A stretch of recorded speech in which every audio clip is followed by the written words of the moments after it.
Bon bah Footcast épisode 1, première. Comment dire, articulation. Salut à tous et bienvenue dans le premier épisode de mon Footcast. Dans cette vidéo, je vais répondre à toutes vos questions.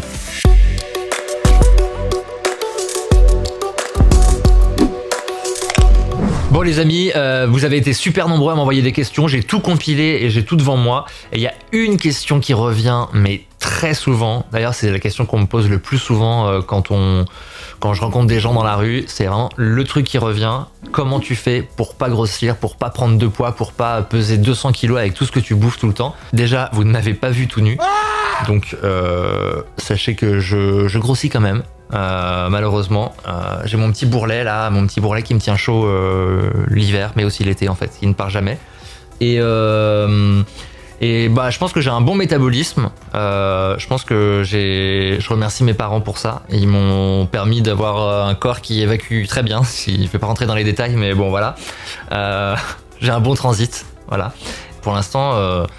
J'ai de la chance de pas trop stocker tout ce que je mange. Je sais qu'il y a des gens, ils bouffent un éclair au chocolat et bim, tout de suite, ils prennent du poids.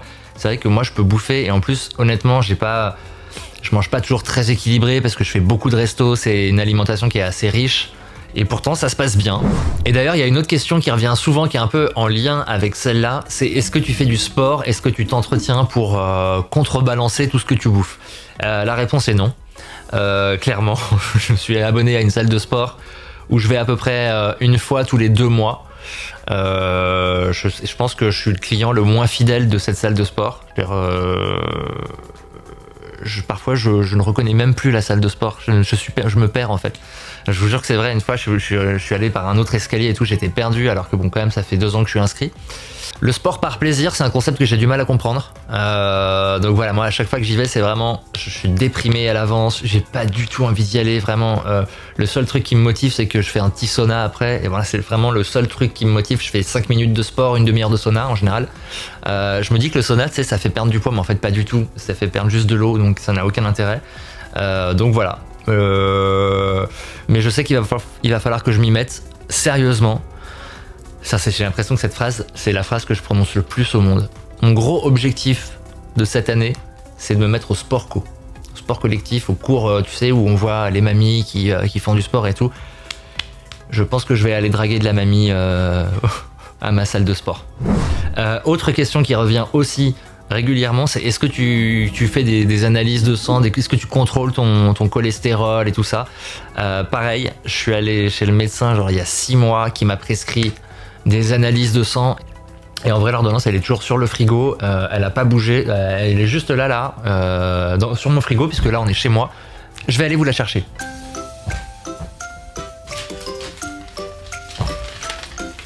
Et voilà. Donc docteur Elisabeth, je ne donne pas son nom de famille quand même par respect. Et ce qui est bien c'est que je comprends absolument pas un mot de ce qu'il y a écrit. C'est le principe en fait des ordonnances, mais en fait je pensais que c'était un mythe moi. Mais en vrai, je ne sais pas. Il n'y a pas un seul mot que je comprends. Genre vraiment même pas le début, la fin, voilà. Donc voilà, peut-être que cette année je vais aller faire des analyses, je sais pas, on verra. Alors. Autre question, quel est ton métier? Alors, en vrai, je me pose moi-même la question. Je ne sais pas vraiment comment définir mon boulot. D'ailleurs, j'ai même pas l'impression de bosser au quotidien. J'ai l'impression juste de kiffer, de faire ce qui me plaît, de mettre en application des trucs que j'ai dans la tête et de gagner ma vie comme ça. Enfin, d'ailleurs, ce qui est drôle, c'est que à la base, c'est une passion. Je faisais ça je me suis lancé au tout début vraiment sur Instagram. Je faisais ça, j'avais un taf à côté, je faisais des vidéos comme ça. Et puis, bah, petit à petit, j'ai pu vivre de cette passion-là. J'ai cette énorme chance de vivre de ma passion et je sais que c'est pas donné à grand monde. Donc, tous les jours, je me lève, je suis trop content et j'en profite à fond. Donc voilà, donc moi, quand on me demande vraiment quel est mon métier, je dis, bah, je fais des vidéos sur la gastronomie et sur les réseaux sociaux. Voilà, en gros, c'est comme ça que je définis un peu ce que je fais pour les gens qui me posent la question. Mais c'est tellement plus large que ça, en fait. Juste, je kiffe. J'ai tellement de chance de pouvoir vivre de ma passion. Je suis tellement heureux tous les matins de me lever. Et je sais que c'est totalement grâce à vous. grâce à tous ceux qui me suivent sur les différents réseaux. D'ailleurs, souvent, on me demande, parfois quand je reçois des messages et que j'y réponds, il y a des gens qui me disent « Ah, c'est trop cool d'y répondre, vous n'êtes pas nombreux à faire ça et tout », mais moi, je réponds à chaque fois. Mais en fait, moi, c'est normal pour moi de répondre à tous les messages que je reçois parce que c'est uniquement grâce à vous que je peux vivre ce rêve tous les jours. Et le jour où je vous répondrai plus, c'est que je serai lassé et qu'il faudra que j'arrête, mais c'est pas du tout le cas. Je mets un point d'honneur à répondre à tous vos messages parce que en fait c'est vraiment vous et vous seul qui me permettez de vivre tout ça et j'en suis tellement heureux. Et voilà, s'il y a vraiment quelqu'un que je dois remercier pour tout ça, c'est vous tous, un par un. D'être aussi nombreux, d'être aussi fidèles, d'être aussi bienveillants, d'être aussi cool quand vous me rencontrez dans la rue, quand on m'arrête, c'est toujours un bonheur. Et voilà, et vraiment pour tout ça, juste merci. Il y a aussi une autre question qui est revenue souvent, c'est à quoi ressemble ta journée type? Justement, c'est ça qui est trop cool, c'est que j'ai pas vraiment de journée type. Et en fait, c'est ça qui est kiffant, c'est que chaque jour c'est totalement différent. Après, c'est vrai qu'il y a des trucs qui reviennent, forcément. Normalement, je fais un resto tous les midis. Ça, c'est le truc que je veux absolument garder. C'est chaque jour, du lundi au vendredi, le resto le midi. Et après, le matin, il y a du montage, il y a de l'administratif aussi. On se rend pas compte, mais l'administratif, c'est quand même beaucoup de boulot. Et c'est clairement pas du tout ce que je préfère, comme la plupart des gens d'ailleurs. Et il y a du montage, il y a des tournages évidemment, donc soit dans des restos, soit là pas mal de tournages pour la chaîne YouTube. C'est des tournages qui sont différents, les événements, et ça c'est toujours, c'est un truc de ouf. Je reçois tellement d'invitations à des événements qui sont, alors parfois c'est de la merde, hein, mais parfois c'est génial. La plupart du temps c'est des événements incroyables auxquels je suis invité. J'ai tellement de chance de pouvoir vivre tout ça, et c'est encore une fois grâce à vous. Donc voilà, il y a beaucoup de choses, beaucoup de sollicitations et c'est pour ça que j'ai vraiment aucune journée qui se ressemble vraiment, même s'il y a des points qui reviennent, donc comme les restos, comme le montage, mais sinon c'est une variété de journées qui est géniale et qui fait qu'en fait je m'ennuie jamais, et ça c'est tellement cool de pouvoir avoir une vie aussi remplie. Et je sais que j'ai surtout tellement de chance. Moi j'ai un petit frère, une petite sœur qui ont des métiers plus classiques, et du coup je vois que moi j'ai énormément de chance de pouvoir vivre ça. Ça c'est un truc que je sais que grâce à ma famille j'ai les pieds sur terre, et que je sais ce que c'est que la vie normale, et je sais que ma vie elle est pas tout à fait normale. Et c'est pour ça que tous les jours j'en suis tellement conscient. Parfois je croise des créateurs qui peut-être sont trop habitués à vivre ça et qui se rendent plus trop compte, qui se plaignent un peu parfois et tout. Honnêtement moi je me plains jamais, parce que je sais à quel point c'est ouf, à quel point il y a beaucoup de gens qui aimeraient vivre ce qu'on vit, et donc c'est trop... je peux pas être blasé, et je peux pas m'habituer à être à aller dans des super restos, à rencontrer plein de gens incroyables, à être invité dans des événements de ouf. C'est tellement une chance que j'en suis pleinement conscient, et le jour où je commence à m'habituer ou à me plaindre, il faudra que j'arrête, c'est sûr. Toujours en lien avec mon métier, quelles sont les plus belles rencontres que tu aies faites dans ce milieu? Il y en a tellement que j'arriverai même pas à en citer une.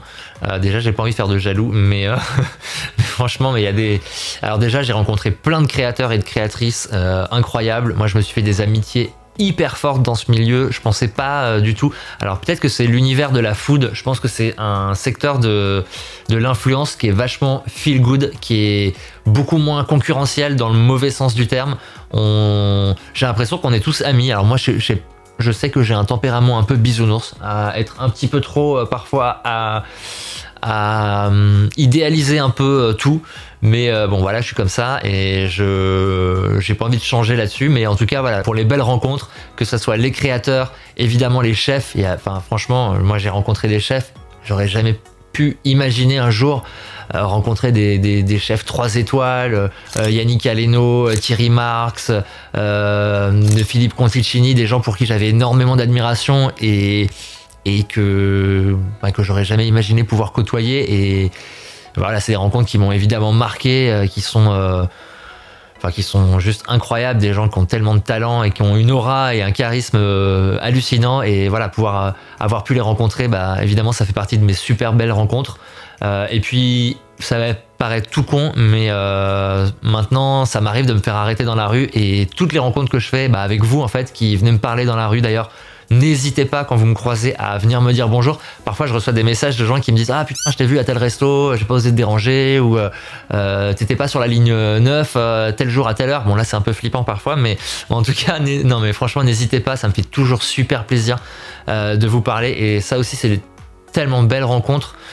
Jamais j'aurais pu imaginer qu'un jour on m'arrête dans la rue pour me dire je suis ton compte, tu m'as donné des idées de resto, c'est là où j'ai rencontré ma copine. Il y a même un mec un jour qui m'a dit c'est là où j'ai demandé ma femme en mariage suite à une recommandation que tu as faite d'un resto étoilé. Et enfin franchement c'est tellement ouf de pouvoir être lié à vos histoires perso aussi. Enfin c'est juste incroyable. Donc voilà, donc les belles rencontres c'est avant tout bah aussi vous qui venez me parler parfois dans la rue.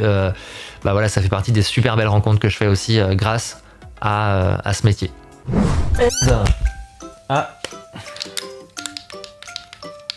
Bon, bah le matériel est de très mauvaise qualité sur cette vidéo. Il n'y a plus de lumière derrière moi. Bon, c'est la preuve que on est bien chez moi et pas en studio, et qu'on a des gros budgets. Voilà, c'est de la merde. Hop. Alors, une question qu'on me pose souvent, comment tu fais pour choisir les restos que tu testes?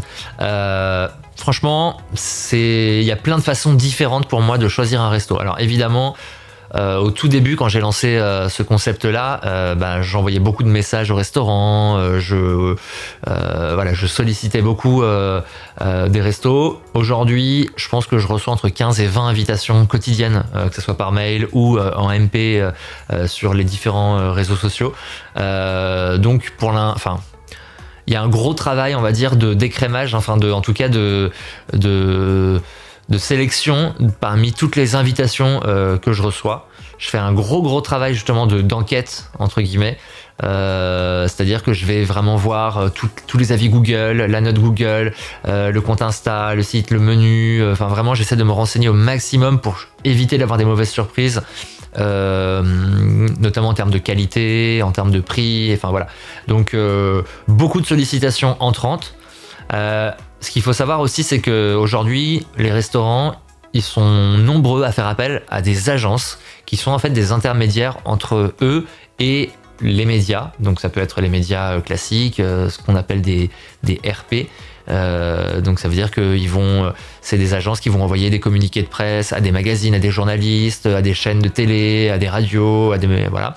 Et aussi donc ces agences-là, elles font aussi ce qu'on appelle de l'influence. Donc ça veut dire qu'elles vont faire le même travail, mais auprès des influenceurs, des créateurs de contenu. Et donc moi, je reçois aussi beaucoup de sollicitations de la part de ces agences en fait, qui travaillent pour le compte de restaurant et qui m'invitent, qui m'envoient des communiqués de presse, des photos, en me disant faut absolument que tu ailles tester ce restaurant-là. Donc là aussi, il y a un jeu. Je suis pas dupe. Il y a évidemment un jeu de ces agences. Elles ont envie d'avoir de la visibilité pour leurs clients restaurants. Donc je fais aussi attention là encore à aller voir le restaurant, à voir si ça vaut vraiment le coup, à pas forcément me faire charmer par un beau mail de présentation. Enfin voilà. Et puis le troisième truc, c'est je suis encore moi en demande. Je fais pas que recevoir des sollicitations, j'en fais aussi. Donc quand j'ai absolument envie de tester un restaurant dont j'ai entendu parler, et surtout vous êtes super nombreux à me conseiller des restaurants. Vraiment, je reçois au moins 10 messages par jour d'abonnés qui me disent ah j'ai testé ce resto, faut absolument que t'en parles sur ton compte, il mérite trop d'être connu. Et donc là, moi je suis du coup je vais contacter le restaurant, je leur demande s'ils sont ok pour que je vienne faire une vidéo chez eux, et voilà. Et puis dernière possibilité, ça m'arrive en fait le hasard, tout simplement en marchant dans la rue, dans les rues de Paris ou d'autres villes. Il y a une devanture qui m'intrigue, il y a un resto qui m'interpelle, des spécialités que j'ai envie de découvrir, et dans ces cas-là, je pousse la porte vraiment en mode client lambda. Je demande toujours au restaurateur s'il est ok pour que je filme, parce que voilà, moi je filme la salle, de toute façon ça se voit, hein, un client qui va venir, qui va filmer la salle, qui va filmer le menu, qui va filmer tous les plats avec une lumière et tout, le restaurateur il se dit bien que c'est pas normal. Donc je préfère demander avant, mais voilà, je suis aussi en mode client normal, à rentrer dans un resto et à faire une vidéo. Voilà donc à peu près toutes les façons que j'ai de découvrir des restaurants et de les sélectionner. Une question que vous m'avez posée, c'est quel est ou quels sont les chefs les plus originaux que tu aies rencontrés. Alors franchement il y en a beaucoup. Il y a aussi des chefs pas sympas et pas originaux, mais je donnerai pas de nom.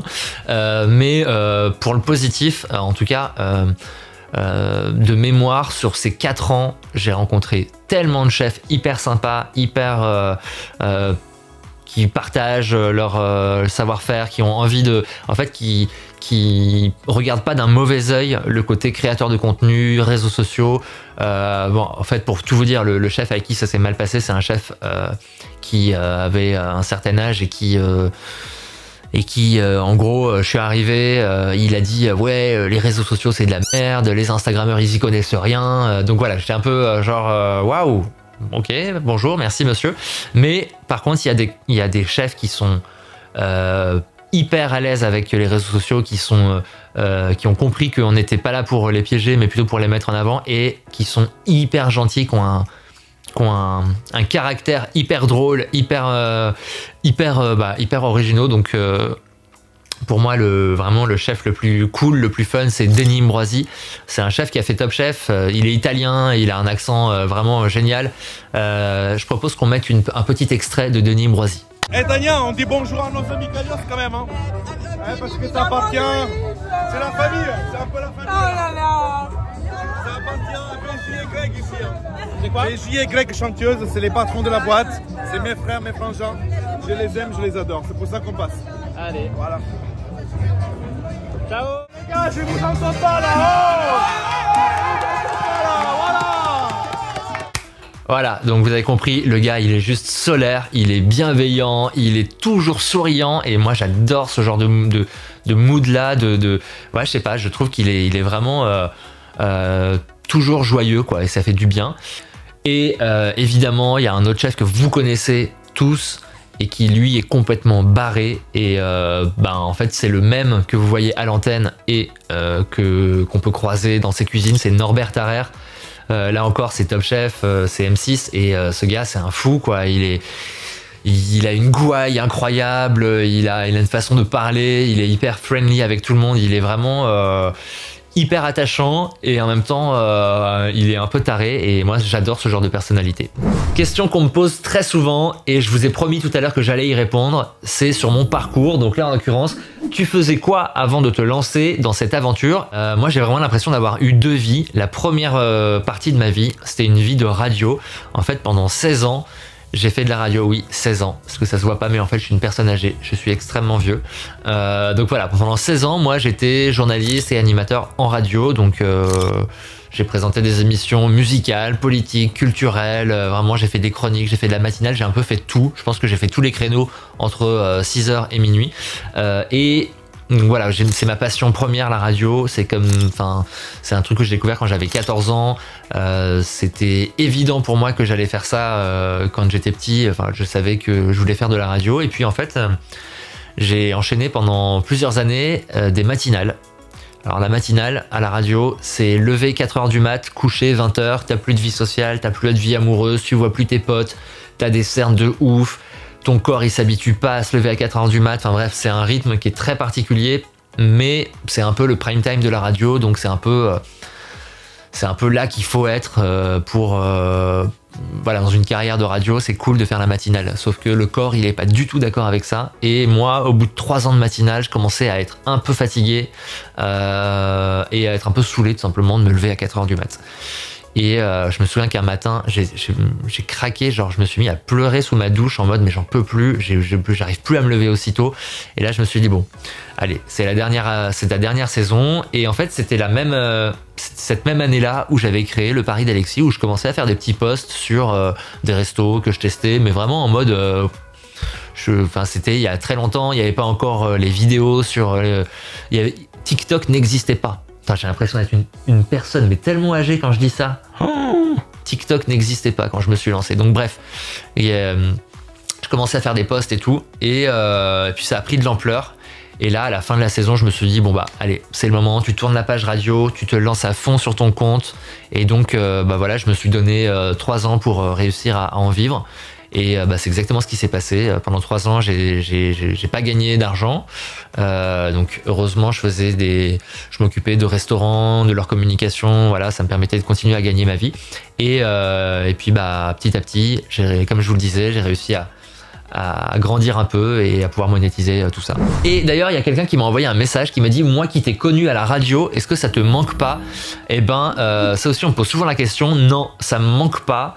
Alors évidemment, je pense que j'y retournerai un jour, mais en fait, le fait de poser ma voix off sur beaucoup de mes vidéos, et j'ai l'impression de retrouver un peu ce même goût du micro. Là, avoir un vrai micro de radio devant moi, déjà, je trouve ça trop kiffant.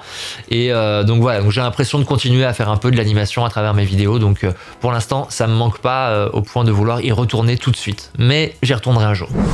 Alors, on m'a souvent demandé, Alexis, quand est-ce que tu lances ta chaîne YouTube? Bon bah voilà, ça y est, c'est fait. En fait, je voulais trouver la bonne idée et surtout, j'avais pas envie de faire la même chose que sur mes autres réseaux sociaux. Je voulais proposer quelque chose de différent et aussi, il fallait que je trouve une super équipe, ce qui est le cas, avec une équipe exceptionnelle, Benjamin et Alban qui m'aident sur cette chaîne et qui sont des gens incroyables et plein de talents et qui m'accompagnent et qui sont hyper drôles et voilà, qui ont plein d'idées et qui surtout m'ont encouragé à lancer cette chaîne. Et je voulais pas faire les mêmes contenus, je voulais proposer quelque chose de plus divertissant. En fait, j'avais envie de m'amuser, de faire venir des potes avec moi sur des vidéos, de faire venir des abonnés, de partager des trucs un peu plus fous. Et d'ailleurs, abonnez-vous dès maintenant parce que vous allez avoir plein de vidéos. On vous a préparé mais tellement de trucs de ouf dans les prochaines semaines, dans les prochains mois. On travaille sur plein d'idées. Enfin voilà, on a trop envie de faire des trucs incroyables, toujours autour de la gastronomie, bien sûr. Voilà, les 2 trucs que j'ai envie de faire vraiment sur cette chaîne YouTube, c'est apprendre des choses et s'amuser, et si possible les 2 en même temps. Ah, c'est bizarre quand même de se livrer comme ça, de raconter toute sa vie. Allez, on va s'arrêter là pour ce premier numéro du Foodcast. Je compte sur vous pour mettre des commentaires. Et d'ailleurs, si vous avez des questions pour le prochain Foodcast, n'hésitez pas. Et puis, bah, on se retrouve très vite pour mon 2e Foodcast sur YouTube.